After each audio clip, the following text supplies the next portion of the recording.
Hello there.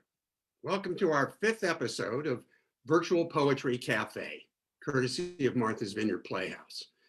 The COVID pandemic, unfortunately, is still with us, but so are the vaccines. So here's hoping we'll be out of the woods soon. And once again, we'll be able to gather in the interior of Martha's Vineyard Playhouse. Meanwhile, we will continue to provide our virtual readings and performances, which you can find at any time online at mvplayhouse.org.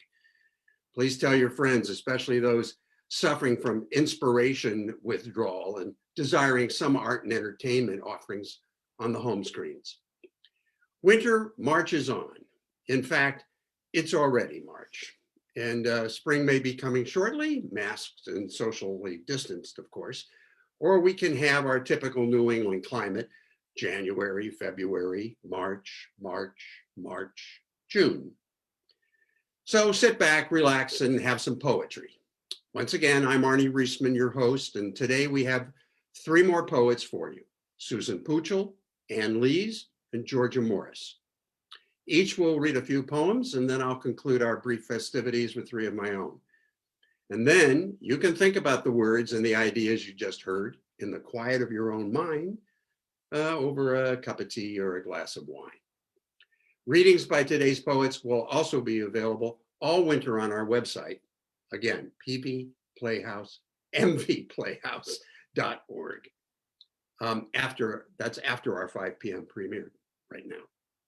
First up is Susan Puciul, who thinks of a John Cage quote whenever poetry comes to mind. Quote, "There is poetry as soon as we realize we possess nothing." Unquote. Let that sink in. Susan wrote her first nature poem when she was 9, growing up in the wilds of Bayonne, New Jersey. Later, she became a full-fledged poet and choreographer living in the wilds of Chilmark. A member of Cleveland House Poets, she's published in their initial anthology in various journals. Now, here is Susan Puciul. Thank you, Arnie. And thank you, MJ and the Playhouse as well. Good to see everyone now that we were all becoming such experts at Zoom. While working online this morning, I went down a rabbit hole to discover that this 3rd day of the 3rd month is Talk in the 3rd Person Day. Really. Susan will not be doing that, but she also discovered that it's National I Want You to Be Happy Day. Look it up. My poems tend towards the minor key, so I'm not sure I'll be facilitating that. But perhaps most importantly, it turns out that it's also Canadian Bacon Day. How else could we know about such essentials but through the internet? In lieu of a biography, I focused on that quote by John Cage. I think he got it right for these times. There is poetry as soon as we realize that we possess nothing. The awareness that we're just passing through has taken a more visceral dimension, it seems. In a way, it's the silver lining for this time. We kind of feel our nakedness more and tune into small miracles, to a little more presence, to more openness to the mystery. I'm a relentless lover of quotes, so before I begin my reading, I'll share the Emily Dickinson line that has almost become my prayer, my middle name. And it goes, "Not knowing when the dawn will come, I open every door." Beginnings. First, you'll be given a body. Isn't that what Plato said happened up in the clouds when they still sang to the sky? You will choose your mother, your father. You will remember, with the help of a guardian, what you are sent here to do. Like a stone of the earth will be your head, and shells at the tips of your fingers and toes. All of your clay gathered at the river Lethe will be shaped differently by the day, by catastrophe, by joys. The bolt electrifies from within. Nothing to plug into. The jolt unspooling to grace your moves, your choices. Knowledge is a matter of recollecting before you were born. As they recollect, the bright bones assemble and point the way. The trick is learning how to be quiet. And from the well of your crystalline core, reflect how much you know.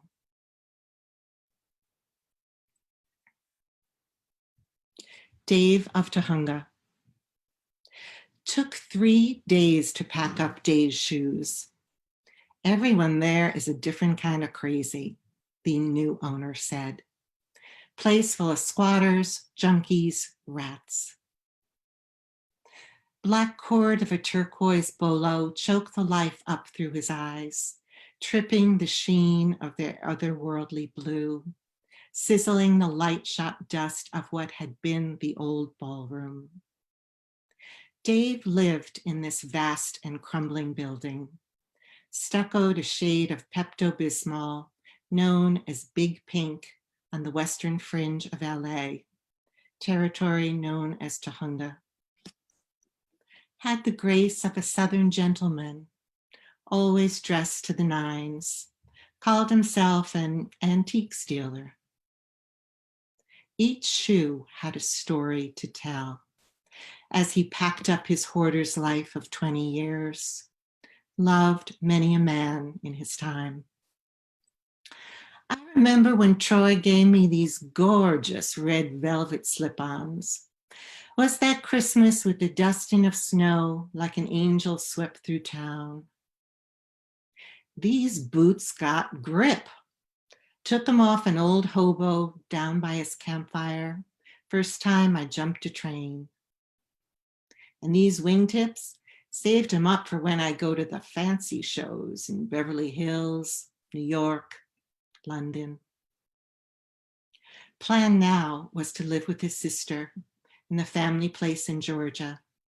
She expected kicking and screaming, but coaxed him into remembering he was ready for that lone bowl of Cocoa Puffs, the quilt his ma had made on the bed, the screech of the neighbor's screen door, now half-century old, where he spied his first love, coming, going.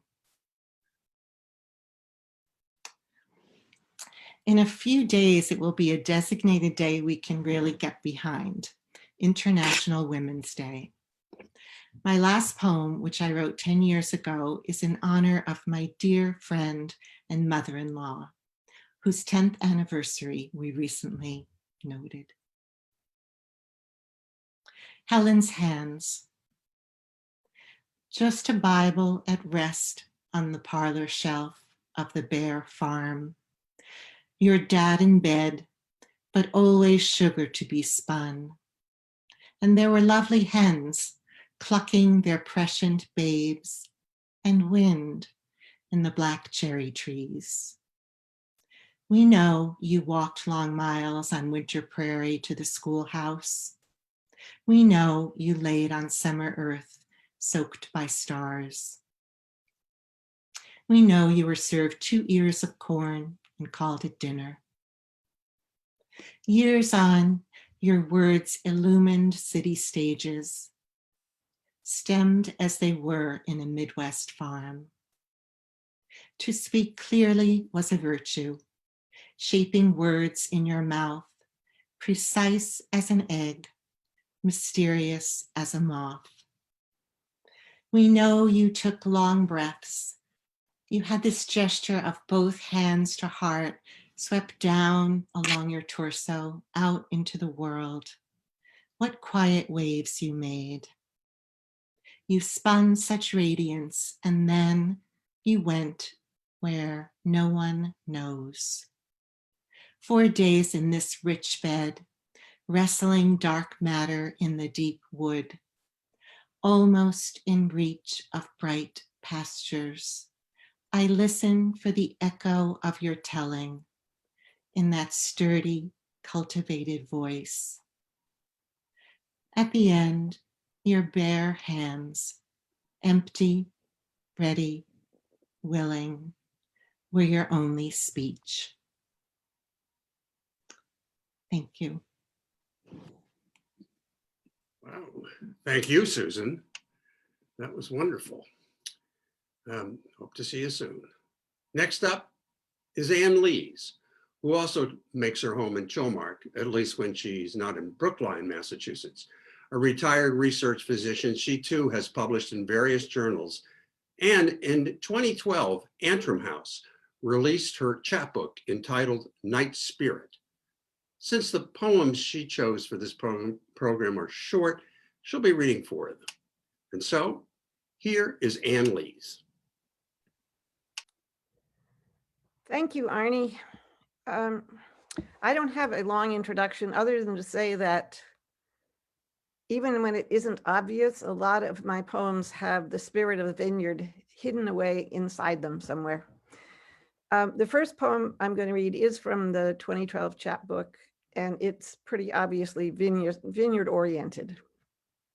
It's called Limulus polyphemus.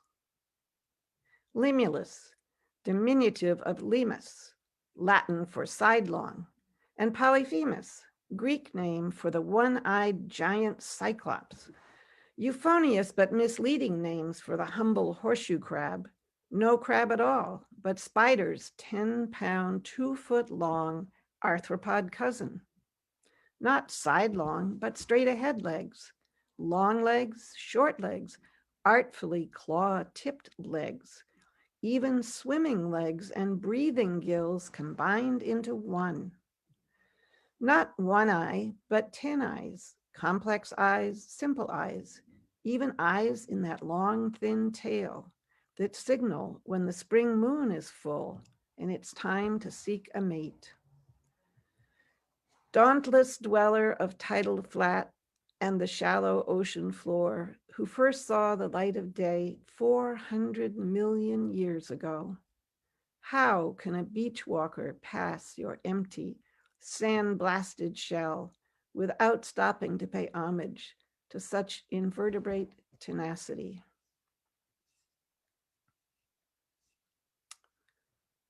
And the next poem is also from the chapbook. It's not so obviously vineyard-oriented, but it's there, hidden away. It's called Conundrum.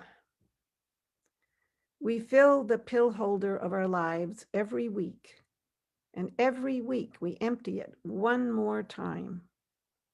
Do we stop to think that each empty chamber is another day gone from our lives? Not easy to think that way, but true. Like your transformation from vigorous sapling, bending with ease before all winds, to tottering oak held upright only by crutches that do nothing more than keep it from crashing to the ground for a few more bittersweet days. Time is two-faced, not the way January is, looking towards old and new, but without mercy, giving all and taking it away on a schedule that makes as much sense as one tacked on the wall of a deserted railway station.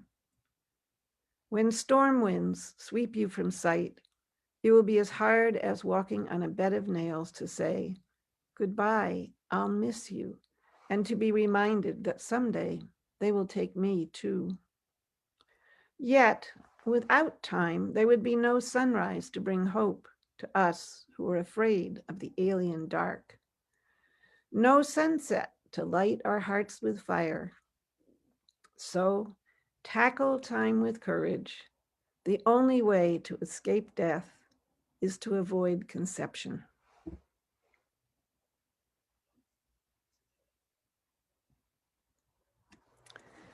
The next poem really doesn't need too much explanation. It's called Lobster Rolls. The sign outside the church says, lobster rolls every Friday. Alluring words for a passerby, not at all alluring for lobsters tricked into a trap of no return. The passerby tries not to think of the lobster's plight. Instead, remembers a friend who loved those rolls, went every Friday to buy some for himself, his wife, for her, and her spouse. Remembers sitting on the friend's porch, munching on rolls stuffed with lobster, potato chips from small bags, as the couples chatted, watched sailboats anchored in the harbor. 4 friends anchored safely in time, until time pulled up anchor and sailed away, leaving behind only one to recall a scene of no return.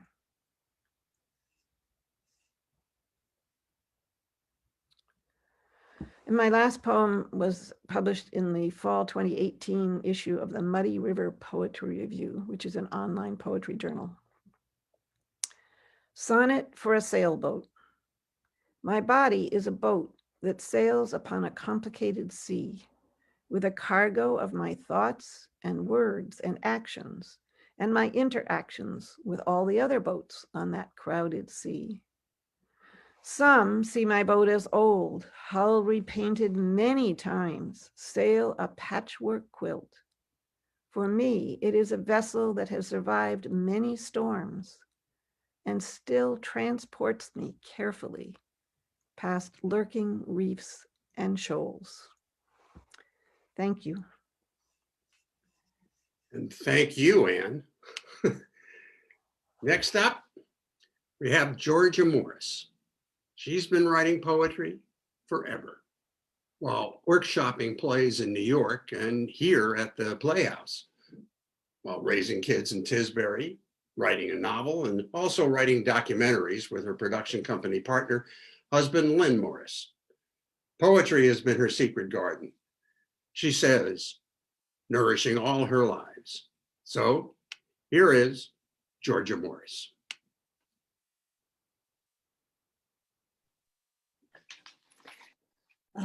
Today, thank you, Arnie. Today I'm going to read 3 poems that are about childhood. The first one is a little allegory called I Have a Feather. The little boy said, I have a feather, I can fly. The others laughed at him. They didn't know poetry. It rained and the boy looked up to feel the rush on his face, while others ran inside to watch a rain of bullets on a screen. As the wet boy sang, drops splashing, his eyelids closed, better to see. I have a feather, and he knew flight. I feel the rain, and he knew joy. I have a song, and he knew power. While the others grew to hear the music, wishing they could dance, buying entree to a concert, the boy tuned his strings to sing his song, and they, unbeknowing, met their idol with applause. My second poem is called A Pattern of Roses. She wished she had a picture of the rose wallpaper of her childhood room. She would be content to see its pattern, absent of thorns. It would soften her, embrace her, as it did, or she dreams it did, in a time of few signs of outer life, saying, stay inside these vines. Yet something always enticed her to stray beyond that rosy calm. She cannot say why she watched them in her mind and still does in this flight so far beyond their pattern. But they flash at her still in the thorny present, a flicker of roses in Nickelodeon light, in moments of longing for backward sight, the squealing laughter, the mind-free flight, the playroom tumbles surrounded by roses, the absolute absence of thinking.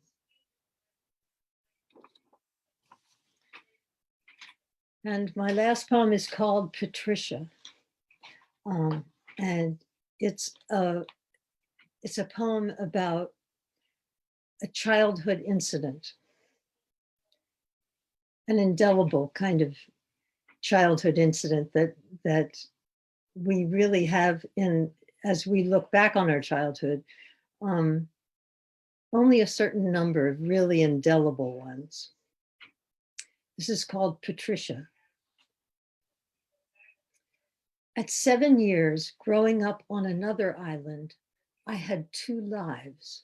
One at home with jolly dinners, the yellow formica table bowing out to the bird bath ringed in conch shells. And one down the alley in the wide, cruel world where I was witness. Loud voices. My friend Patricia slapped to the floor. Huge red-faced drunken father in a rare visit to the cramped dark cottage where she lived, with unkempt mother and mute grandmother who whispered in German. Caught in her small bedroom, a thin wall away, I had no escape till he roared out, screen door slamming, me waiting for the coast to clear, to jump over her humiliated face, looking up from where she'd landed. We never spoke of it. Playing together for years, we never spoke of him. Her mother, a hostess in a famous fish restaurant, working nights. Her corner bedroom door always closed to the day. While grandma made peanut butter and butter sandwiches I knew were wicked, but delicious. On a cloud food, a bread of wonder, verboten in my house. It never occurred to me that they were poor. The tiny home and murky cottage mess, a fascination to me, frightful, but atmospheric.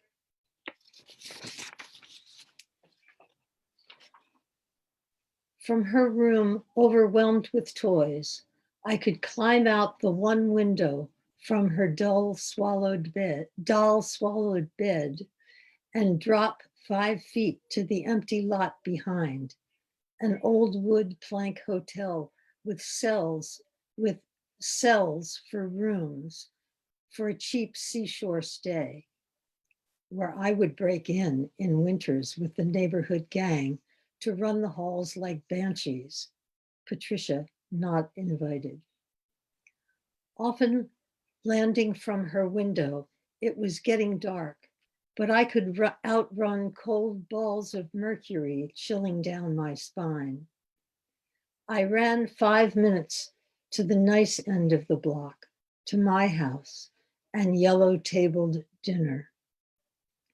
Outrunning inaudible threats, lurking dangers I saw lying in wait. But the dangers that were real never occurred to me.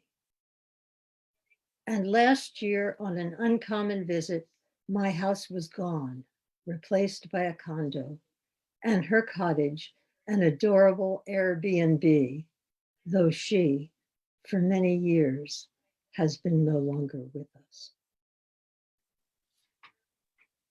Thank you. Thank you. Oh, thanks, Georgia. Thanks very much. And thanks, in fact, thank you all poets today. Nicely done. This means it's time for me to step up and wrap up the program. My 3 poems can all be found in my book, Lightheaded in the Dark Ages, available at local bookshops, Kronig's, and Amazon. I'll be reading the longest one first, and then the next one is shorter, and the last one is the shortest. This poem is for all you baby boomers out there. It's called The 60s, and that's SIX-TEASE. Oh, the gravity. We thought we could live without it, by any dominion, by any dimension, understudies and playful defiance, nothing serious or grave, nothing holding us to the ground, not to be found, Not after work, not after dark, no gravity in the theater of the 60s. How could we trust that decade? It spent more time in the 70s. Times change immodestly. We remembered going with the flow, eyes wide open. The search began. We looked inside to find ourselves, or at least a place to call home. The drugs did the talking. Through a stone age of invented love, retrievers and sensitivity training, we got wasted in a group hug, expanded with gases of joy. Sitting around a pretend campfire in someone's pretend living room, each one of us saying a word to build the story, keep it going, to not be the one who ends it, to not be the one who can't remember the rules, can't remember what was just said, can't remember which way it's going. Grapes, seldom, bunch, Andy. Outdoors, we passed jars of wine, jars. Someone recalled a bird called a nightjar, whose other name was goatsucker, enough to pass wine through your nose, enough to get lost in the night sky. Floating like a blimp above ourselves, we were not of the town, but of the world. All the good movies had subtitles. Bellying up to the bar of post-adolescence, we exclaimed, "I'll have the unusual." Then came a game where we all close our eyes, someone leaves the room, then we open our eyes and try to guess who left. Remember? Back in the 60s, eyes open or closed, were you there? We played mental strip poker. Secrets and fears fell like hearts onto a table that once was a door. When phones did not follow you, when you slammed them down in disgust. Teased by the 60s, we watched time swaddled in aspic. Comedy grew from an archaeological dig. The night we all recited pottery, to not be the one who ends it. We lived through first responses and second wins. Saw Vera, Chuck, and Dave make 64 and beyond. With our eyes wide open, 5 decades have left the room. The bunch has left the building. Now we hug a stuffed, fuzzy memory, wait for the 60s to return, to bail out this boat that has no bottom, to show us the way to go home. Gravity becomes the weight of the world. Now, one by one, we start to leave. Those who need to guess have left already. The rest of us put our heads down, close our eyes. Thin skin splits along the grand grape of dreams, peels and bursts into fabulous flames. Oh, the humanity. Okay, the second poem is called A Puzzle in Stitches. Reach back behind your bias. Pull out a piece of the puzzle. Bring it to the curb at midnight. Put it with the other recyclables, the fantasies, the fallacies, next to fears of the unknown. History is written in pencil. So when we have our differences, it's a racer to the rescue. When I was a child, they tried to alter the puzzle. Insertion masqueraded as assertion. Time to be born again, from one nation indivisible to one nation under God, to smoke out atheist reds hiding in our freedom as if they wouldn't lie hand over heart, to mark them forever like a luminous dye laced with cold cash and bank bags. With each excuse, with each death, we invent another enemy, to stay in practice, to attack a gnat with a sledgehammer, to challenge a Goliath with a slingshot. There's a missing piece in the puzzle, missing since the gift was first opened. We thought we could make a difference, but then a difference unmade us. We wanted to change the world, but the world didn't want to be changed. Though periodically, it harbors a desire. When tides rise within us, when frogs dress like royalty, when oysters eat clams, to rip apart its stitches, to sew them up again. And finally, a beeline, longing. He flies through the blue smoke of human tears, veers away from crashes with irrational replicas, over graveyards of cousins buried in mystery, wings ossified into sugar-coated shrouds. Yet tribal instincts propel a primordial mission, passing rivers and orchards, both hostile and cordial. On a mesmerizing course through flowery memories, back into the familial fold, the warmth of forgiveness, belonging. And there you have it. On behalf of Martha's Vineyard Playhouse, I want to thank our poets and all of you out there for joining us. Tell everyone you know to keep tuning into mvplayhouse.org for virtual entertainment and inspiration. Also, check out the Playhouse Facebook page for another way to experience virtual poetry. And while you're doing that, please stay warm and stay safe. Goodbye.